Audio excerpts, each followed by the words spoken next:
Today I'm going to be reading from Six by Suess, which is a book that I've had for a very long time. I had one like this when I was a kid, and then I found another one when I became an adult, and I really enjoy all of the stories in it.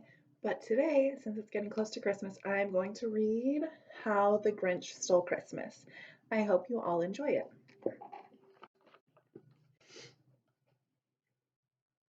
How the Grinch Stole Christmas.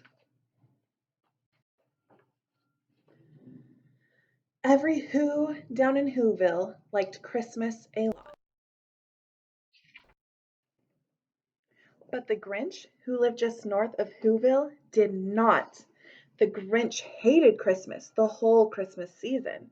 Now, please don't ask why. No one quite knows the reason. It could be his head wasn't screwed on just right. It could be, perhaps, that his shoes were too tight.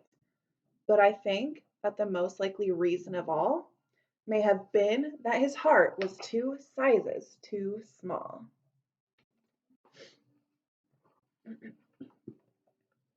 But whatever the reason, his heart or his shoes, he stood there on Christmas Eve hating the Who's, staring down from his cave with a sour, grinchy frown at the warm lighted windows below in their town, for he knew every Who down in Whoville beneath was busy now hanging a mistletoe wreath.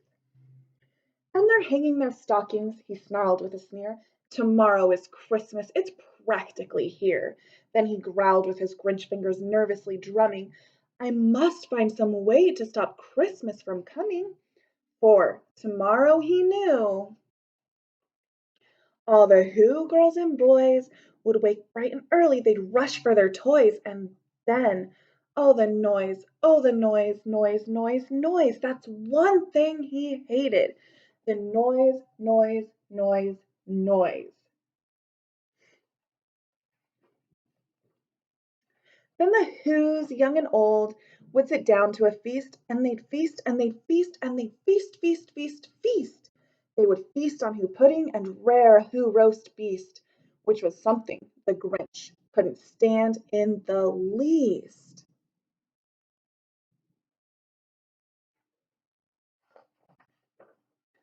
And then they'd do something he liked least of all. Every Who down in Whoville, the tall and the small, would stand close together with Christmas bells ringing. They'd stand hand in hand, and the Who's would start singing. They'd sing and they'd sing and they'd sing, sing, sing, sing.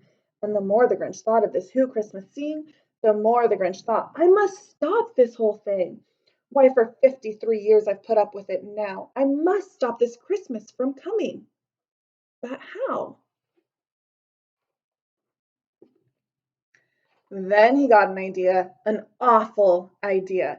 The Grinch got a wonderful, awful idea.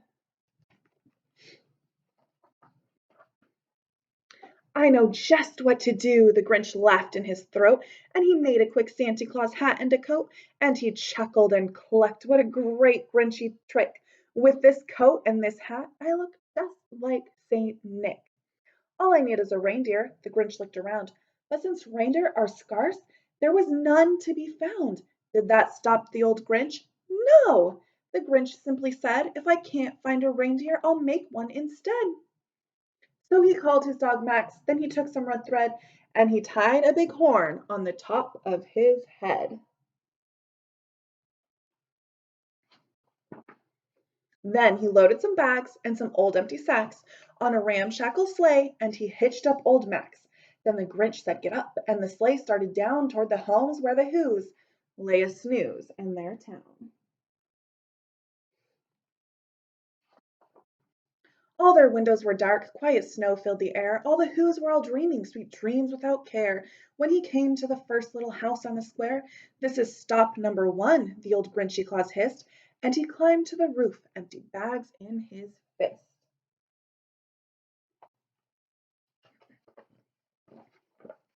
Then he slid down the chimney, a rather tight pinch. But if Santa could do it, then so could the Grinch. He got stuck only once, for a moment or two. Then he stuck his head out of the fireplace flue, where the little Who stockings all hung in a row. These stockings, he grinned. are the first thing to go.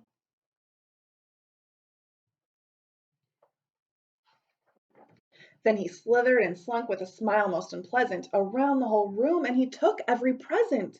Pop guns and bicycles, roller skates, drums, checkerboards, tricycles, popcorn, and plums, and he stuffed them in bags. Then the Grinch very nimbly stuffed all the bags one by one up the chimbley.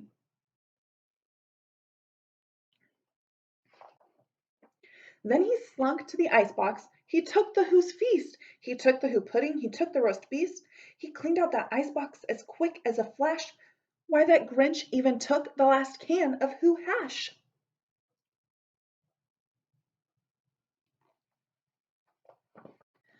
And then he stuffed all the food up the chimney with glee. And now, grinned the Grinch, I will stuff up the tree. And the Grinch grabbed the tree and he started to shove when he heard a small sound like the coo of a dove. He turned around fast and he saw a small Who, little Cindy Lou who was not more than 2.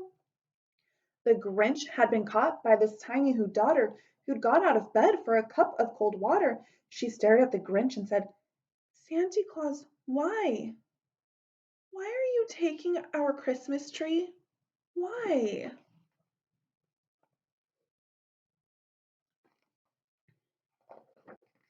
But you know that old Grinch was so smart and so slick, he thought up a lie and he thought it up quick. Why, my sweet little tot, the fake Santa Claus lied. There's a light on this tree that won't light on one side, so I'm taking it home to my workshop, my dear. I'll fix it up there, then I'll bring it back here. And his fib fooled the child, then he patted her head, and he got her a drink, and he sent her to bed. And when Cindy Lou Who went to bed with her cup, he went to the chimney and stuffed the tree up.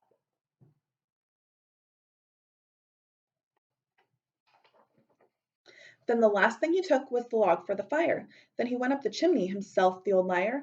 On their walls he left nothing but hooks and some wire. And the one speck of food that he left in the house was a crumb that was even too small for a mouse.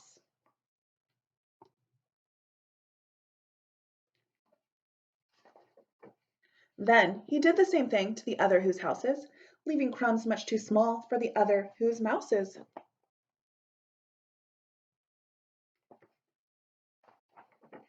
It was quarter past dawn, all the Who's still abed, all the Who's still a snooze when he packed up his sled, packed it up with their presents, their ribbons, the wrappings, the tags and the tinsel, the trimmings, the trappings.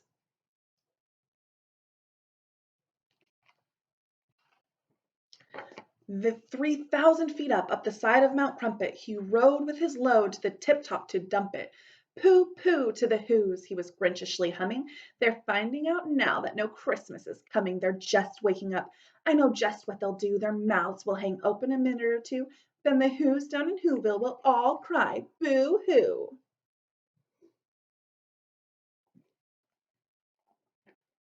That's a noise, grinned the Grinch, that I simply must hear. So he paused, and the Grinch put his hand to his ear, and he did hear a sound rising over the snow. It started in low, then it started to grow.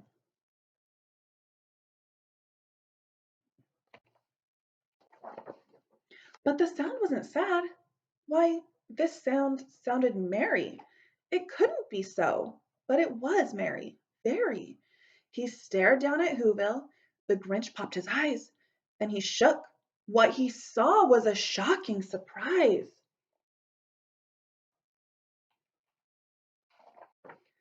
Every Who down in Whoville, the tall and the small, was singing. Without any presents at all, he hadn't stopped Christmas from coming. It came. Somehow or other, it came just the same. And the Grinch, with his Grinch feet ice cold in the snow, stood puzzling and puzzling. How could it be so? It came without ribbons, it came without tags, it came without packages, boxes, or bags. And he puzzled 3 hours till his puzzler was sore. Then the Grinch thought of something he hadn't before. Maybe Christmas, perhaps, doesn't come from a store? Maybe Christmas, perhaps, means a little bit more.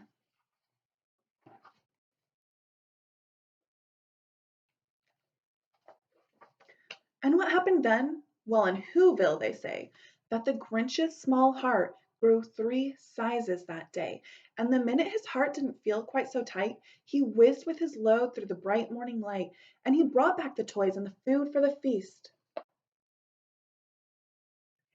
And he himself, the Grinch, carved the roast beast.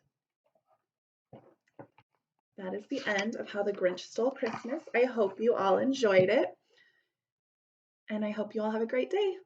Bye.